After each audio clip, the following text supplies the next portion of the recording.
Assalamualaikum warahmatullahi wabarakatuh. Jadi kalau kita coba klasifikasi ya, complication during PCI itu sebenarnya ada 3 kelompok besar, yaitu cardiac related, vascular related, dan others. Yang akan kita bahas sore ini adalah yang cardiac related, nanti yang lain mungkin pada sesi yang lain.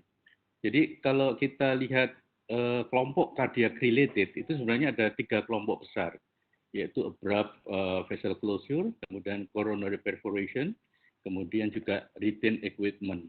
Dan retain equipment itu juga ada seperti bore entrapment dan yang lain-lain.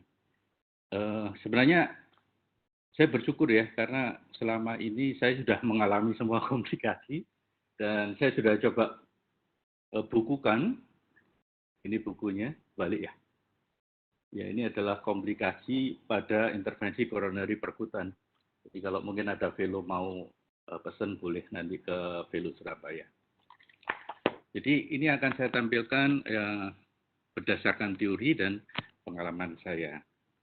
Coba kita mulai dari abrupt vessel closure. Kita lihat di sini bahwa kalau kita punya pasien kemudian melakukan PCI, kemudian tahu-tahu terjadi abrupt vessel closure, kita harus berpikir apa penyebabnya. Ada penyebab yang sudah diketahui, ada yang belum diketahui. Yang sudah diketahui itu adalah salah satunya adalah dissection, intracoronary thrombus formation, no reflow, kemudian air embolization, vasospasm. Yang tidak diketahui, ya kita harus tahu bagaimana cara supaya tahu. Kita harus melakukan angiografi di distal. Kalau ternyata hasilnya itu adalah no flow distally, kita pikirkan itu adalah bagian daripada no reflow. Tapi kalau ternyata flow-nya normal di distal, pikirkan ada sesuatu di set of occlusion, kemudian kita cari penyebabnya. Baik, yang abrupt closure vessel ini, saya hanya membahas 3 saja yang paling besar, yaitu dissection, no reflow, dan air embolism. Ini adalah beberapa tipe daripada coronary dissection ya. Ada A, B, C, D, E, F. Tipe A dan B itu kita consider itu adalah benign. Artinya bisa saja pada kasus type A, type B itu kita tidak perlu melakukan sesuatu. Tapi bagaimana dengan yang tipe yang lain, C, D, E, F ya. C itu seperti ini, kemudian yang paling kita harus tahu adalah tipe D dan F. Tipe D itu yang kita sebut sebagai spiral dissection. Kemudian type F ini adalah yang ada dissection, kemudian terjadi occlusion. Dan itu kita harus aware tentang 2 tipe ini. Nanti kita bahas satu-satu. Dan pada tipe C sampai F ini, kita harus pikirkan kemungkinan kita harus memasang stent untuk mengatasi masalah dissection tersebut. Selain tipe-tipe tersebut, dissection itu bisa dikelompokkan sesuai dengan seberapa dalam sih dissection-nya itu ya. Ada yang limited di intimal saja, jadi dissection-nya ada di intimal, kemudian dia bisa meluas sampai medial, kemudian bisa saja sampai adventitial. Tapi ada satu bagian yang menurut saya penting adalah intramural hematom. Bisa saja diseksinya itu minimal, tapi dia dimasuki darah sehingga terjadi hematom. Kita harus aware tentang intramural hematom. Seperti misalnya kalau kita melakukan stenting, kemudian orangnya chest pain, kemudian kita angio, ternyata di distal daripada stent itu bentuknya seperti ini. Ini bisa macam-macam penyebabnya. Bisa saja itu vasospasm, bisa saja plaque shift, atau mungkin intramural hematom. Apa yang harus kita lakukan kalau lihat angiografi seperti ini? Kita coba berikan vasodilator. Kalau dia tidak kembali, pikirkan ada plaque shift atau intramural hematom. Kalau kita punya iFuse itu akan sangat membantu sekali, apalagi ada OCT. Karena melalui iFuse sama OCT kita akan bisa melihat true lumen sama false lumen yang sudah berisi darah di sana. Dan melalui OCT keuntungannya adalah even itu dissection-nya itu minimal, kita bisa lihat dengan jelas melalui OCT. Jadi bisa saja intramural hematom itu dengan diseksi yang minimal kemudian dimasuki oleh darah. Lalu ini adalah suatu contoh type spiral dissection ya. Ini rasanya penting sekali, Velo tahu. Dalam keadaan begini, ya kita rule number 1 nggak boleh panik. Harus tenang, tapi sulit untuk tidak panik ya. Kecuali Prof. D, Prof. Munawar, Prof. S yang sering mengalami kasus seperti ini, pasti lebih tenang dan tidak panik karena sering melihat kasusnya. Ada kelompok lain yang mungkin tidak panik, yaitu fellow yang awal-awal itu mungkin nggak panik juga. Karena mungkin juga belum tahu sebenarnya ini terjadi sesuatu. Itu sering saya alami, terjadi dissection, spiral, mulai osteal, saya loncat, datang, ternyata fellow-nya tanya, ada apa dok? Gitu. Jadi ini penting sekali diketahui karena ini bisa saja berimplikasi klinis yang tidak baik. Lalu apa yang harus kita lakukan kalau kita menemukan gambaran seperti dissection tersebut? Ada 4 hal yang kita harus lakukan ya dan tidak lakukan.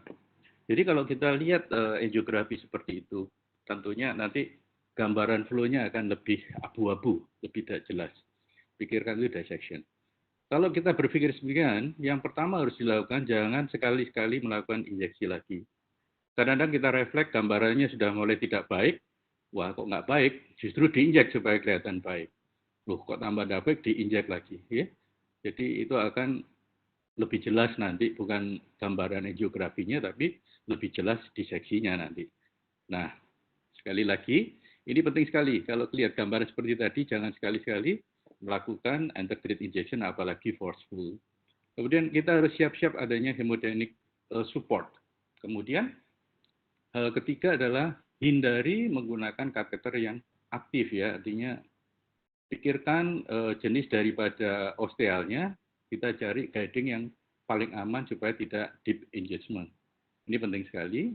Dan hal keempat yang harus kita lakukan, kita harus mencoba wiring through lumen, tapi ingat pakailah wire yang non hidrofilik, jangan yang hidrofilik. Kalau kita memakai hidrofilik, kadang-kadang kita tidak merasakan retensi dan bahkan wire itu bisa saja sampai di distal dari coronary tanpa kita merasakan.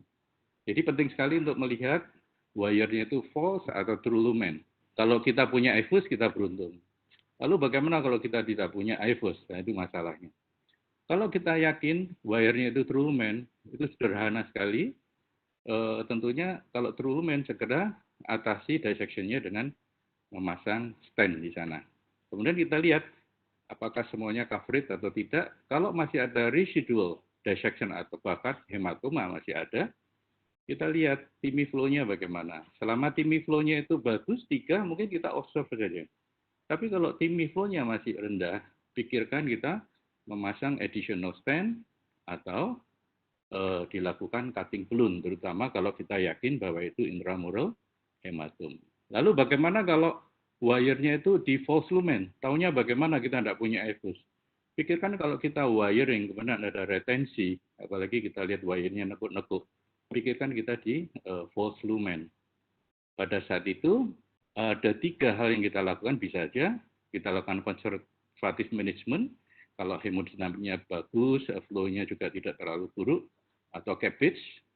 Kemudian yang kita harus lakukan sebagai intervensionis adalah, kalau wire kita masuk di dalam false lumen, pikirkan untuk melakukan retrograde approach, kemudian re-entry dengan stingray, kemudian atau kalau tidak punya dan tidak ada retrograde kolateralnya, kita bisa melakukan wire-based dissection re-entry. Tapi nanti mungkin lebih bagus kalau kita bahas dengan Dr. Munawar atau yang lainnya bagaimana melakukan ini semua. Ya. Ini adalah contoh yang aorto coronary dissection. Ada 3 kelas di sini. Kita lihat sini kalau misalnya dissection masih di sekitar osteal, itu masuk Dunning kelas 1.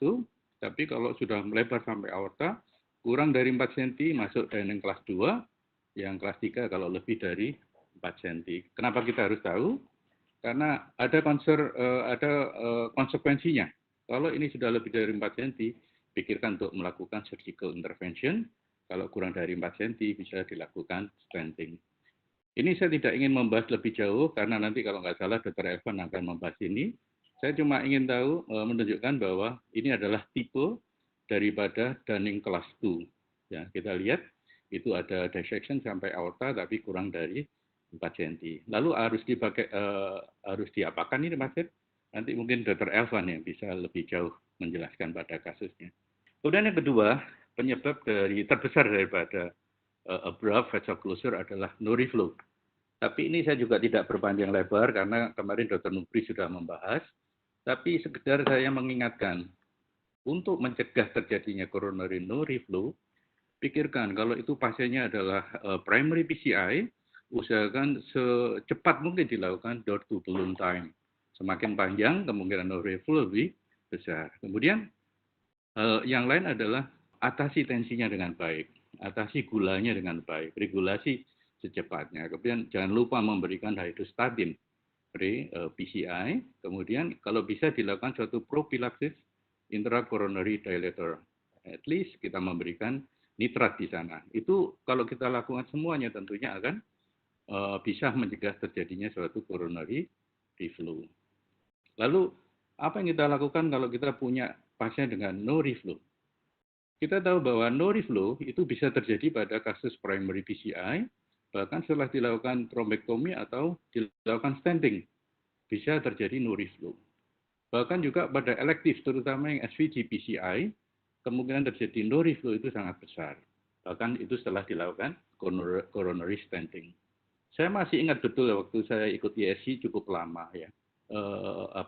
Filosofi daripada no reflow adalah no reflow, no flow itu artinya no way out. Kalau slow flow artinya less way out.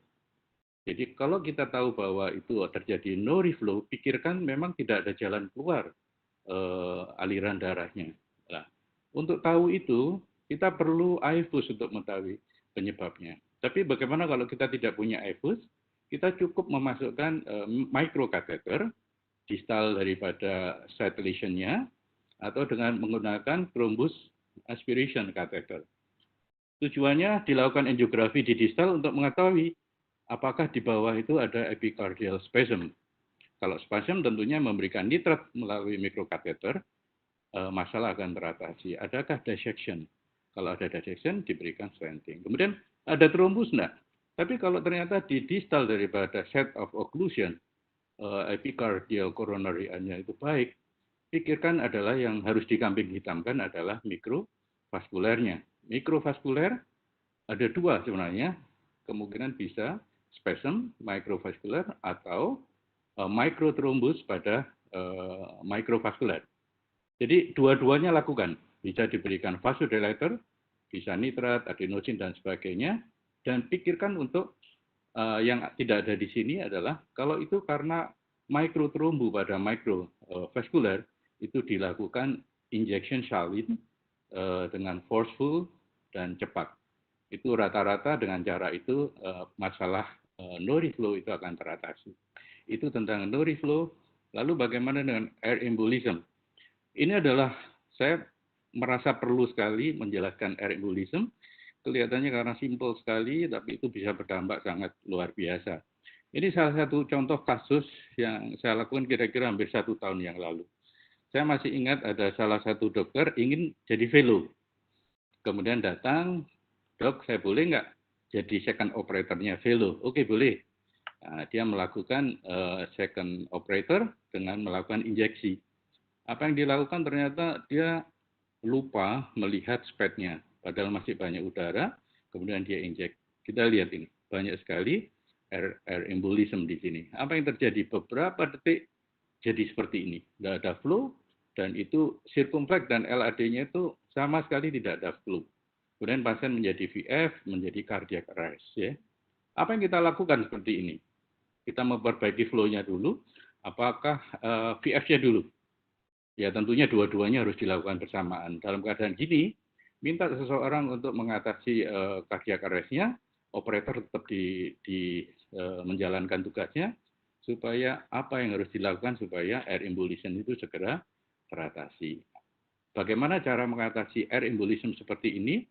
Sebenarnya ada dua cara ya. Pertama, berikan oksigen tentunya, siapkan inotrop, pikirkan untuk IPP, kemudian berikan intracoronary vasodilator, kemudian ada modalitas terapi yang standar sesuai guideline yaitu melakukan aspirasi dengan catheter aspiration atau di-wiring atau di balon aja tujuannya supaya apa? Emboli udaranya menjadi pecah sehingga flow-nya akan lebih baik.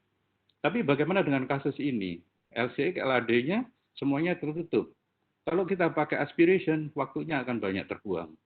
Memasukkan wire juga akan banyak terbuang. Yang terpikir pada saat itu, bagaimana caranya udara yang terjerat di pembuluh darah itu segera hilang. Pada waktu itu saya spontan saja berpikir untuk melakukan injection saline secara forceful. Tujuannya adalah supaya udara yang terjerat itu segera keluar daripada sistem arterial, venul, dan sistem vena. Ternyata dengan cara itu hasilnya sangat baik. Kemudian akhirnya pasien itu teratasi dengan baik. Nah, itu tadi tentang blood vessel closure. Bagaimana kelompok kedua? Tentang coronary perforation. Ini adalah tipe-tipe coronary perforation ya, tipe 1, 2, 3, 4, dan 5. Kalau yang tipe 1, 2 itu tidak ada ekstravasasi. Sedangkan tipe 3, 4, 5 sudah ada ekstravasasi. Dalam keadaan ini kita pikirkan kemungkinan orangnya tamponade. Bedanya 3 sama 5 adalah kalau ini bebas di epicardial, kalau yang 5 adalah di end artery. Sedangkan ini yang tipe 4 adalah masuk dalam kafum kardiak, bisa masuk RV, LV, atau yang paling sering adalah pulmonar, LV ya, RV yang paling sering ya.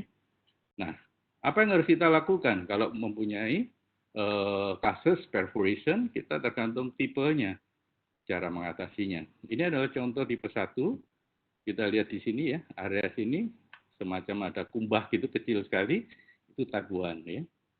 Sedangkan yang type 2, nah ini baru kira-kira 1 minggu atau 2 minggu yang lalu kita bikin perforasinya.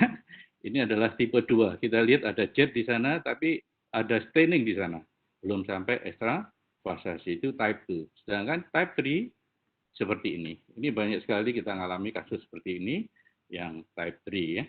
Apa yang harus kita lakukan kalau mempunyai coronary perforation type 1, type 2?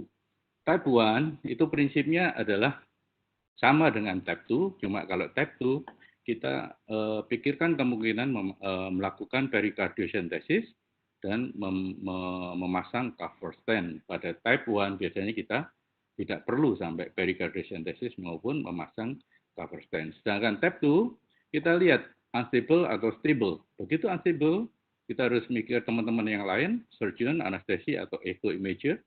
Kemudian pikirkan cardioversiontis, kemudian lakukan inflated balloon with low pressure, waktunya cukup lama, bisa sampai 5 menit. Kadang-kadang saya bisa melakukan lebih dari itu, tergantung dari hemodinamik atau respon daripada pasiennya. Tetapi kalau tidak berhasil, pikirkan kalau hemodinamik terutama memburuk, ya, kita pikirkan untuk manajemen type 3 ya, nanti di sini. Tapi kalau misalnya stable, kemudian inflate, kemudian baik, kalau tidak baik pun kita pikirkan memasang cover stent. Bagaimana dengan tipe 3? Tipe 3 biasanya hemodinamiknya akan tidak stabil. Kita panggil teman-teman, kemudian pikirkan untuk melakukan pericardiocentesis, kemudian pikirkan untuk memasang cover stent. Bagaimana memasangnya nanti saya jelaskan. Hasilnya bagaimana? Kalau ternyata dengan memasang cover stent, seal, ya sudah selesai. Tapi bagaimana kalau fail? Ternyata masih setelah dipasang cover, masih ada perforasi. Ada 2 kemungkinan di sana. Mungkin underinflated atau tidak pas di daerah perforasinya. Kadang-kadang kita perlu memasang second stent di sana. Bisa saja setelah dipasang cover stent, TIMI flow-nya malah nol. Ya ini ya, kita sebut sebagai no flow. Pikirkan ada kemungkinan yang lain seperti dissection dan lain-lain seperti yang algoritma daripada dissection. Pikirkan juga mungkin spasm. Ini yang type 2, type 3. Nah, ini yang menarik, fellow sekalian. Kalau kita punya kasus dengan type 3, biasanya mancur ya. Kemudian cepat sekali dia menjadi tamponade. Padahal dia perlu di cover stent. Dia perlu di balloon perfusion di sana. Apa yang dilakukan? Ada teknik namanya double guide catheter technique. Pertama, dibalon dulu di tempat site of the perforation. Nah, sehingga kita punya waktu sambil menunggu kita memasukkan guiding yang lain. Yang B ini masukkan wire. Nah, lalu bagaimana merobos balonnya? Ya, balonnya dikempesin dulu sebentar, kemudian wire-nya supaya masuk. Begitu sudah masuk, dikembangkan lagi di sana. Kemudian kita masukkan cover stent di sini. Gimana masukkannya? Seperti tadi, balonnya dikempeskan dulu sebentar, cover stand-nya ditaruh di daerah site of perforation, balonnya ditarik, baru dipasang. Ini saya pikir teknik ini sangat bagus. Tujuannya adalah supaya tidak kedahuluan terjadinya tampunit sehingga kita tidak bisa melakukan sesuatu. Jadi balon dulu, kemudian lakukan double guide catheter teknik. Lalu bagaimana kalau tipe 4? Tipe 4 itu kelihatannya menakutkan ya. Jadi begitu perforate, dia kelihatannya hitamnya banyak sekali, padahal dia masuk dalam kafum daripada jantung. Bisa jadi di right ventricle atau left ventricle. Atau di tempat yang lain, atrium gitu ya. Tergantung. Kalau dia hemodinamiknya tidak stabil, sekali lagi kita butuh teman, lakukan tetap yang pertama melakukan inflate balloon with low pressure, kemudian identifikasi dia masuk di mana. Lalu kita lihat, kalau misalnya itu perforasinya itu masuk di low pressure cardiac chamber dan membuat suatu iskemia, ya kita harus pikirkan untuk memasang cover stent. Kenapa? Bayangkan kalau misalnya masuk di ruang jantung yang pressure-nya sangat rendah. Kalau pressure-nya rendah, kita tahu bahwa darah itu mengalir dari pressure tinggi ke rendah. Sehingga perforasinya akan mudah mengalir ke daerah tersebut. Sehingga ada efek seperti steel gitu, akan terjadi iskemia. Pada saat itu kita pikirkan untuk memasang cover stent. Nah, yang paling menarik adalah tipe 5. Mungkin akan kita bahas nanti banyak adalah di sini. Karena tipe 5 itu adalah di end artery. Ini paling sering kita melakukan CTO, kita pikir sudah masuk, ternyata salah di cabangnya. Ya. Apa yang kita lakukan di sana tetap aja dilakukan balloon inflation lama. Ya. Kita lihat hasilnya. Kalau ternyata gagal, masih ada perforasi, kita pikirkan mereverse heparin dengan heparinnya di reverse dengan memberikan protamin, kemudian pikirkan untuk memasang cover stent, tapi memasangnya di epikardialnya, pas di percabangan. Kalau itu dipasang cover stent, tentunya tidak ada aliran darah ke cabang sehingga akan teratasi. Tapi kalau kita melakukan lebih baik di daerah set of the perforation-nya, kita bisa melakukan banyak hal. Ini yang menarik. Kita bisa memberikan trombin intramikrokateter, kita bisa memasang coil, fat embolus, atau mikropartikel yang lain. Nah, kemudian kita lihat hasilnya. Kalau hasilnya itu tidak baik, kita pikirkan untuk yang nomor 2, memasang cover stent di daerah percabangan. Ini adalah beberapa contoh. Saya pikir saya sudah mengalami banyak sekali tentang yang type 5 ini. Ini adalah contoh yang klasik kalau ada end-hole perforation. Kita lihat di sini ada perforasi di sini. Bolak-balik orang ini datang karena tampunit. Ya, kita bisa memasang coil di sana di pas ujungnya. Nah, ini biasanya kalau terpasang hasilnya akan baik. Ini adalah hasilnya. Pertanyaannya adalah, kalau kita tidak punya coil bagaimana? Kita tidak punya fat, belum tahu caranya. Kita tidak punya trombin. Ada sesuatu yang tidak ada di guideline. Ini salah satu contohnya. Ada perforasi di end hole di sana, end artery. Lakukan yang sederhana saja. Ini sering saya lakukan sebagai awal mengatasi end artery perforation. Ini fellow saya, bukan fellow, PPD saya dulu bikin. Dr. Atar, saya masih ingat itu, membuat animasi kalau ada end artery perforation, masang mikrokateter, kemudian sedot dengan shearing. Tujuannya adalah memberikan tekanan negatif. Dengan cara itu dia akan vasokonstriksi, kemudian akan teratasi tentunya kalau dia vasokonstriksi. Ini paling sederhana. Diisap tekanan negatif, dia akan vasokonstriksi, kemudian teratasi. Ada cara lain. Prinsipnya adalah kalau end artery perforation, sumbat dengan apapun. Dengan fat, trombin, atau yang lain, coil. Tapi kalau tidak ada semuanya bagaimana? Ada suatu kondisi yang saya waktu itu tidak bisa berpikir karena tidak ada semuanya. Akhirnya terpaksa saya pasang dengan stent bare metal. Untuk hanya supaya mengatasi ini ada perforasi di diagonal, kemudian perforasi, apa yang saya lakukan, masukkan bare metal, setengah deploy, kemudian asal balonnya bisa ditarik, balonnya dikembangkan supaya bisa mendorong. Taruh sejauh mungkin, ternyata ini berhasil dilakukan. Ini tidak ada di guideline, tapi kalau terpaksa silakan dilakukan. Tapi jangan menjadi pilihan yang pertama. Nah, ini saya pikir harus kita pahami caranya, karena ternyata fat embolism itu tidak terlalu sulit. Kita lihat ya. Yang pertama ini hanya memberikan lidocain, kemudian dibuat luka, kemudian diambil fatnya, ya. Kelihatannya sederhana sekali. Kalau kita tidak panik pasti bisa melakukan. Nah, itu fatnya diambil paling kecil, dicuci pakai salin, kemudian dimasukkan di dalam kateternya, kemudian disemprot, kemudian didorong dengan, nah ini yang paling terakhir, adalah didorong dengan kateternya. Dan deliver melalui microcatheter.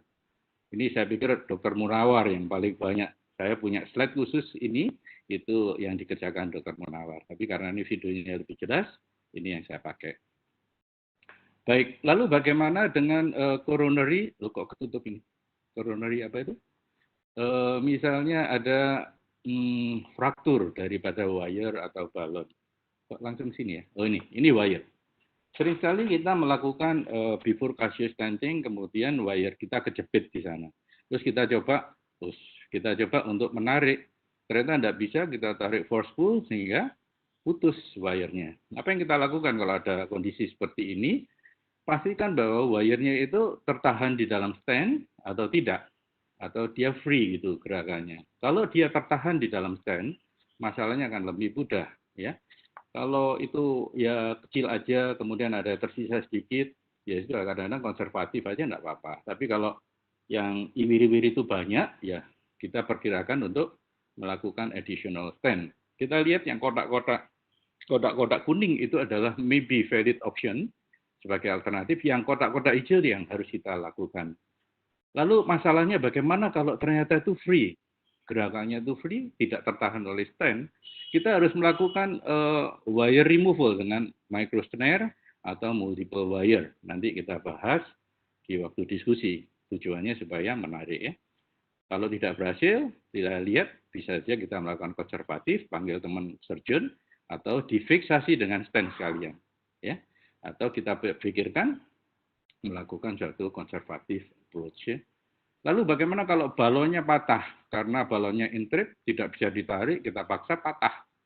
Nah, itu tergantung. Ya. Kalau misalnya balonnya itu masih di dalam kateter, itu enak. Tinggal Tinggal masukkan balon lagi, di-inflate, sehingga bagian balon itu kejepit, baru kita tarik. Itu daerah sini. Tapi kalau misalnya bagian yang patah itu di luar guiding, ada beberapa harus kita lakukan, bisa snaring. Kalau kita menyerah, ya kita panggil teman kita surgeon. Ya. Kemudian ini kalau di aorta, kalau di coronary artery usahakan kita snare semuanya. Kalau menyerah ya jangan sampai kita tidak melakukan apa-apa, harus pura-pura tidak tahu, kemudian kita melakukan konservatif approach, karena yang merah ini adalah yang harus dihindari. Kita harus melakukan yang kotak hijau dan kotak kuning. Kemudian bagaimana kalau misalnya balonnya trap dan tidak bisa dikempeskan? Ini saya juga punya kasus di sini. Kita lihat yang kotak merah ini adalah jangan melakukan konservatif approach, dibiarkan, pasti mati orang. Kemudian jangan melakukan puncture dengan CTO wire. Nah, ini masalahnya. Ini dilarang merah ya. Yang boleh dilakukan ditarik forceful atau ditusuk tetapi memakai guiding extension, kemudian diledakkan sekali, dipecah sekali dengan high pressure. Begitu dia pecah mungkin akan bisa ditarik. Tetapi saya merasa berdosa sekali karena pada saat saya punya kasus seperti ini, saya belum punya guideline ini. Dan sehingga saya mau melakukan dengan puncture with CTO guide wire. Ini adalah satu contoh kasus ya. Ini balonnya tidak bisa ngempes, akhirnya ditusuk dengan CTO wire. Meskipun itu tidak boleh, karena saya nggak tahu guideline-nya itu nggak boleh. Ternyata berhasil tuh, tapi tetap aja masalahnya balonnya nggak bisa ditarik. Ya, artinya mengalami balon interrupted. Apa yang kita lakukan? Bisa saja kita memasukkan snaring di dalam balon itu, dorong sampai di daerah balonnya sedekat mungkin, kemudian kita tarik. Kadang-kadang itu berhasil dengan baik, tapi harus punya alatnya. Atau dengan cara lain, yaitu kalau ini balonnya tidak bisa ditarik, masukkan wire lain, masukkan balon yang lain yang kecil, kemudian dikembangkan, kemudian ditarik bersama-sama. Dengan cara ini akan bisa berhasil. Nah, Ini balon yang rusak itu ya. Kemudian bagaimana kalau entrip itu sudah ada contohnya, yaitu taruh wire yang lain, balon yang lain, kemudian inflate, kemudian tarik. Ini salah satu contoh kasus saya. Ini balonnya saya tarik, paksa, lihat ini markernya itu berpindah jauh, satu di sini, satunya di sana. Apa yang dilakukan waktu itu, saya memasukkan balon sejauh mungkin, kemudian kita tarik bersama-sama. Ini balonnya bisa berjauhan gitu posisinya ya, sudah molor.